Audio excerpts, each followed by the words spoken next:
Chers téléspectateurs, Bonjour à tous. Aujourd'hui, on continue avec de nouveaux mouvements du sabre du Treizhi. Pangjo, tu es prêt? Oui, allons-y. Avant de commencer le nouveau cours, révisons les mouvements de la dernière séance.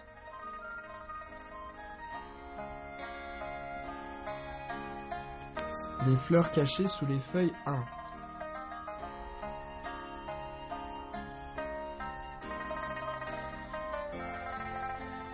Le roc déploie ses ailes.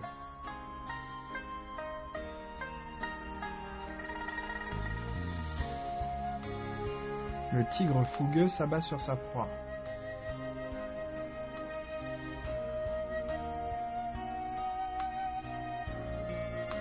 Regardons l'enchaînement des mouvements.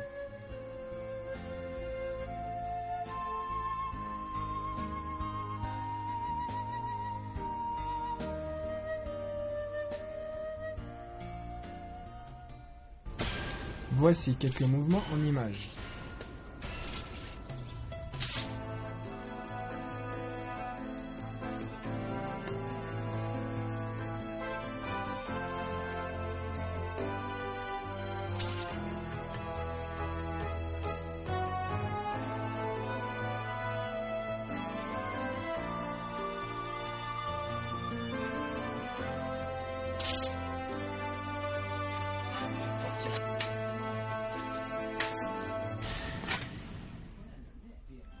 Voici les nouveaux mouvements de la séance.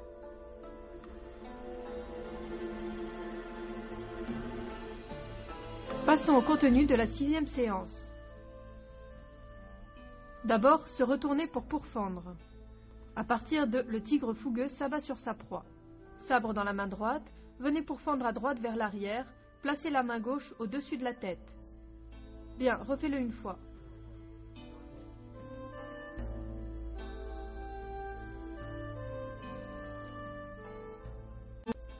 Ok, quand on pourfend, on utilise la force du poignet pour que l'énergie atteigne la lame. Refais-le une fois.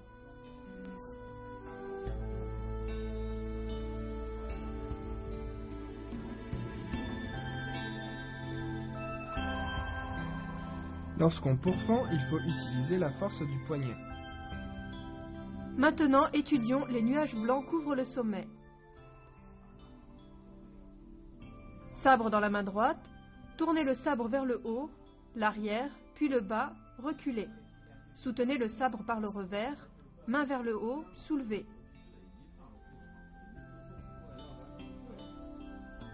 Vas-y une fois.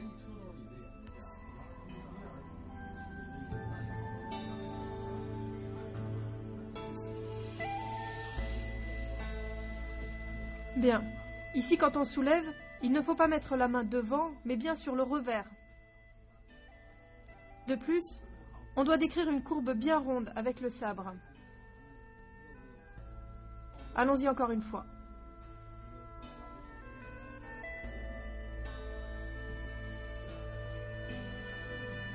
Les nuages blancs couvrent le sommet.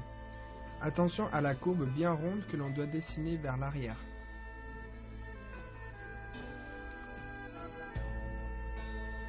Maintenant, passons à le tigre noir parcourt la montagne 2.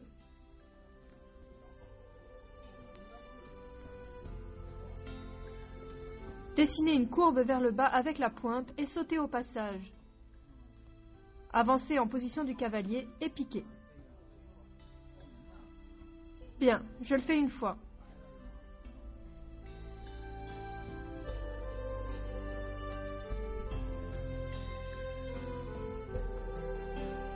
Lors de la courbe vers le bas, il faut être en coordination avec le saut. Une fois en position du cavalier, on vient piquer. La force doit arriver dans la pointe. Vas-y une nouvelle fois.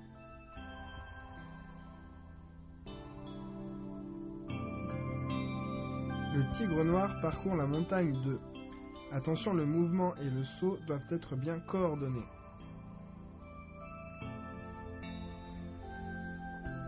Maintenant, voyons les fleurs cachées sous les feuilles 2. Sabre dans la main droite, enroulez la tête de gauche vers le haut et ramenez sous l'aisselle gauche. Bien, fais-le une fois.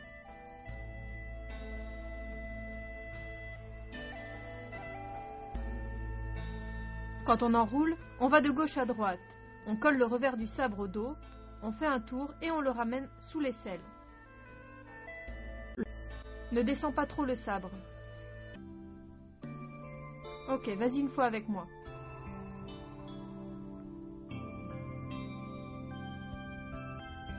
Les fleurs cachées sous les feuilles de...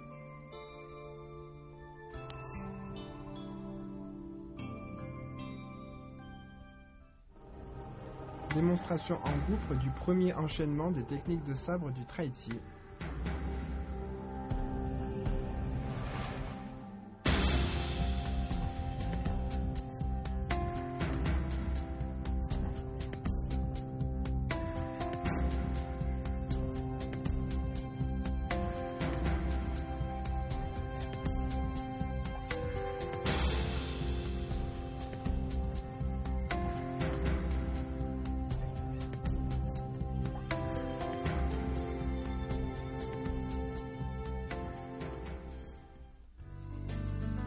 Quels sont les points importants de la leçon?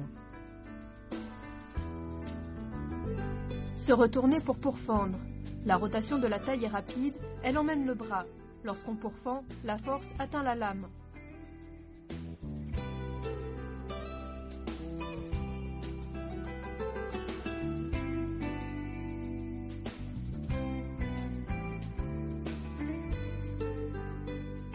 Les nuages blancs couvrent le sommet.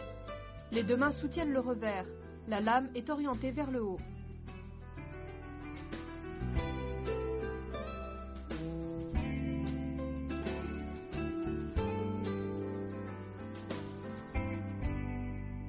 Le tigre noir parcourt la montagne 2. Le saut, la rotation du corps et la courbe tracée devant doivent être bien coordonnés. La force doit atteindre la pointe du sabre.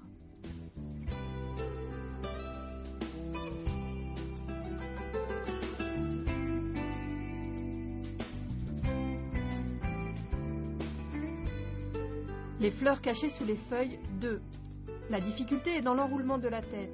Lors du mouvement, le revers du sabre doit coller le dos.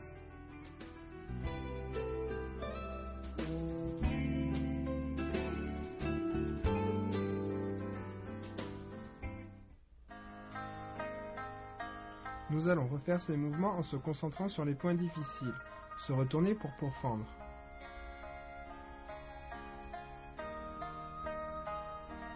Les nuages blancs couvrent le sommet.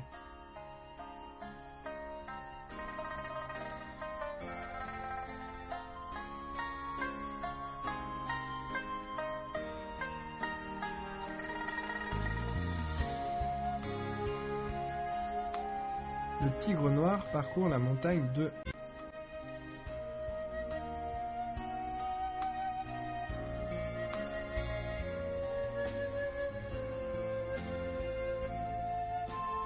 Les fleurs cachées sous les feuilles 2.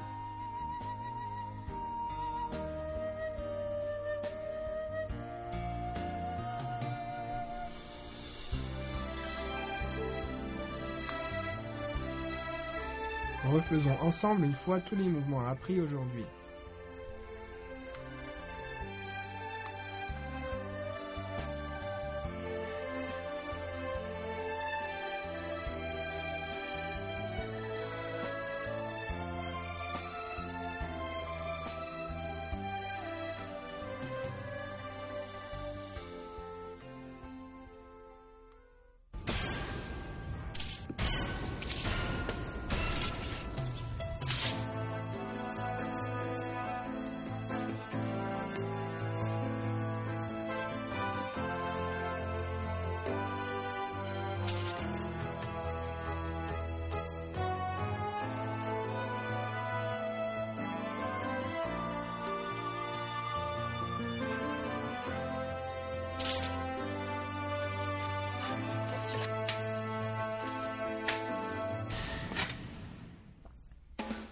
Quelles sont les différences entre le sabre du Traiti et d'autres styles de sabre ou d'épée?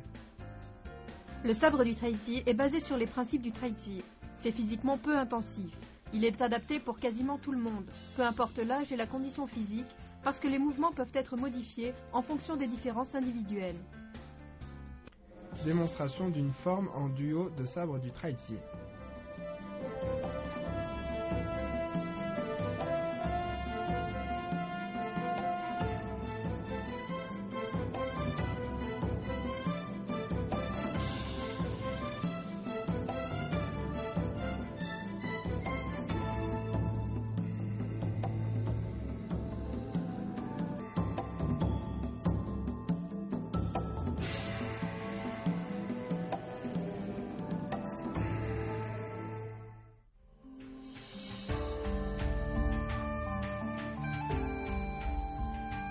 Regardons ensemble la forme entière de sabre du Traizir.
Fanjo, ces jours-ci, tu as encore fait des progrès. Merci, professeur Wang. Pratiquez bien de votre côté. Notre séance s'achève, on se retrouve à la prochaine séance. Au revoir. Au prochain cours, on poursuit l'étude de la deuxième partie de la forme. Continuez bien à nous suivre.